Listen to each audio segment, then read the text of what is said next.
sustainability and you spoke about the heritage and going back to those values and ethics. So this question has been there in my mind too.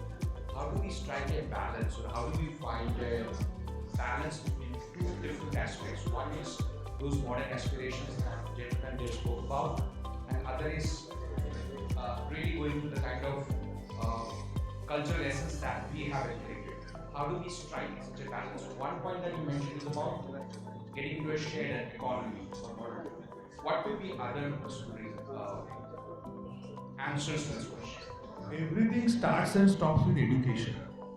I think every single person is character is in the home, through the parents, and through the school, the education system, that person, the society eventually.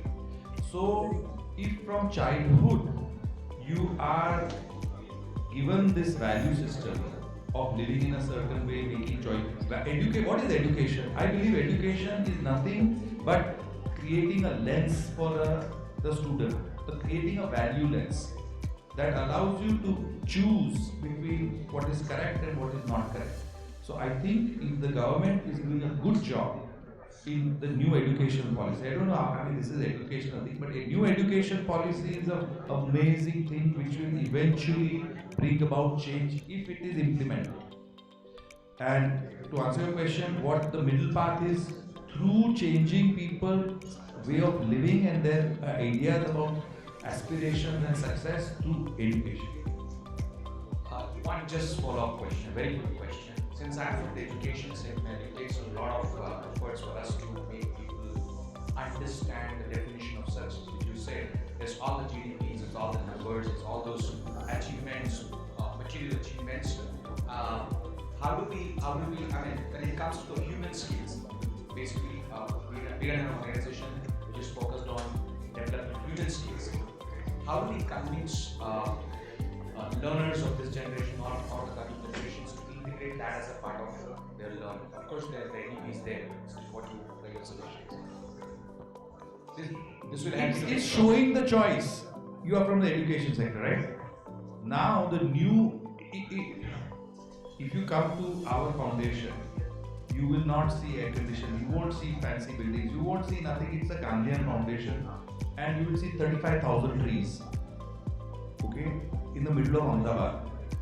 Now, somebody may think, oh, fantastic, or something, this is a backward school, here तो कोई building नहीं है, air conditioned, multi-story नहीं है. Now, that inside your heart you will feel. If you come to our hotel, in the heart, the moment you enter, you will feel ghar aa gaye. That ghar aa gaye feeling is visceral. It's not to be intellectualized. And that ghar ka feeling, that you are where you belong, is something you don't even have to describe. It happens to you, but everybody fights it. They said कि उसने तो ऐसा किया तो मुझे करना चाहिए. This confidence of being you and listening to yourself is very rare. It unfortunately takes a lot of unlearning to come to that.